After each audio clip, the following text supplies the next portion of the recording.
Hi people, alright, so today I'm going to be teaching you guys how to fully utilize the tone curve, alright? So if you have never used the tone curve before, or if you're scared to use the tone curve, then you came to the right video because Tone here got your back, and I'm going to be teaching you how to use the tone curve, how I use the tone curve from start to finish, and everything about the tone curve you're going to learn today from this video right now. Let's go! Alright guys, so today we're going to be using this lovely picture of Elaine, one of my models, Elaine.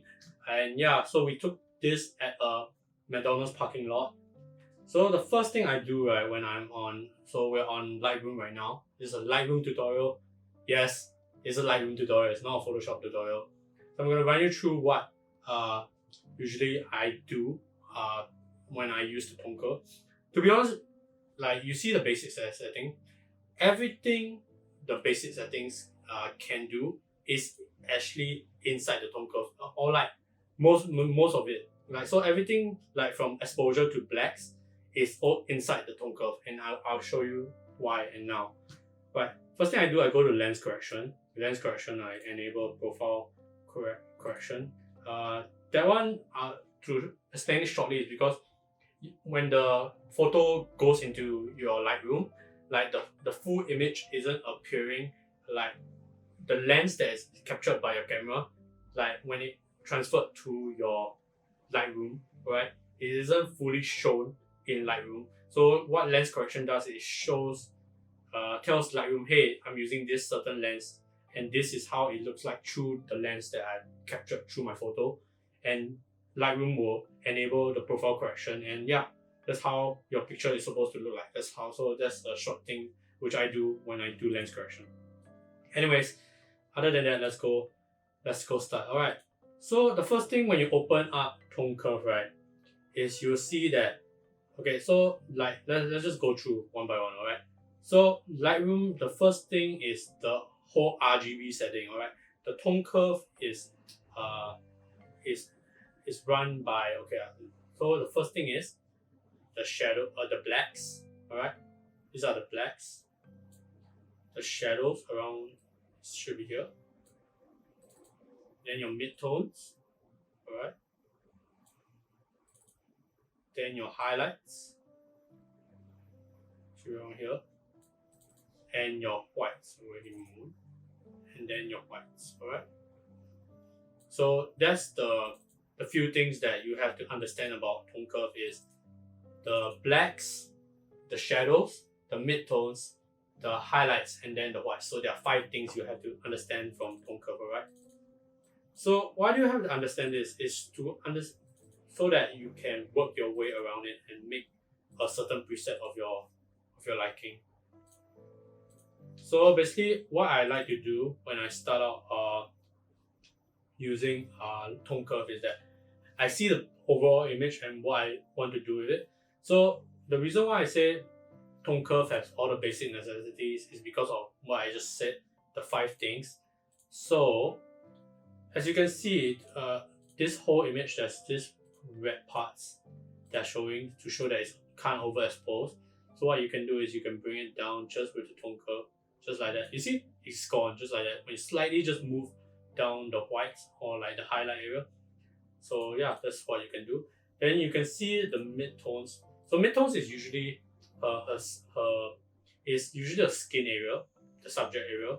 And what you can do is you raise it up, and you see she slowly starts to become brighter. Alright, and usually people like to do this S curve just to create the contrast. So that's when the S curve is basically you bring the shadows down so that you can create this S shape. That's why it's called the S curve, and create a contrast. Usually I don't do it too much. Usually if you do it too much, it looks kind of weird. But I like to keep things subtle, so I keep it just like that. Alright. And another thing which I really like to do is I bring up my blacks a bit, and it gives this faded look. You see, see, it gives this faded look. That's what I like to do, and I'll bring it slightly up. Alright. Next, we'll be going to the RGB, so which is red, green, and blue. Alright.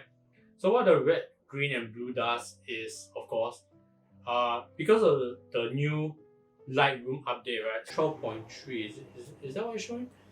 Yeah, all you need to know is I'm using the 9.3 release of Lightroom. So basically what the new latest update of Lightroom shows is the color it can vary. So if you're on the red channel, you see right, it shows right here that if you drag it towards up, it'll slowly move to the red and indicated by the colors right here. And if you move it down, it will slowly move towards the greenish area, right, as you can see. So you can play around with this tool. So if you go to green, you move up, it will move of course towards the green. If you move down, it will move slightly more towards the magenta colors. And for blue channel, you move it up, move towards the blue, and of course if you move it down, it move towards the yellow. Alright? So you can play around with this to make your own presets, alright? So usually what I like to do is let's just say, for example, I want to this was a really warm day, alright? So usually what I'll do is if I think of warm, I'll think of red. So I'll bring up the red slightly, bring up the green slightly, okay? It's getting warmer. Then bring down the blues to keep it a warm look. And let's see the shadows, I'll bring up the red of the shadows slightly a bit. Just like that. And hold up. Slightly down. Greens also, I'm going to bring the shadows of the greens up. And just like that, alright, you can see the before and after. Before, after. Just by manipulating around the tone curve areas, you create a certain preset of your liking, alright? So that's what's important about tone curve and understanding tone curve is that you can really create your own presets if you understand it fully well on which area you're affecting in the picture, alright? So that's why I created this video today. Anyway guys, the final step is basically to export and create out your own preset. You simply go to the top left hand corner and just click the plus sign. Then the plus sign, you click create preset. Then after that you name your preset and just click create. And voila, you have just created your very own preset. Congratulations. Anyway guys, thank you guys for watching. Hope you guys learned something about tone curve today. Anyway, stay safe, stay healthy. See you guys in the next video. Have fun with photography. Bye.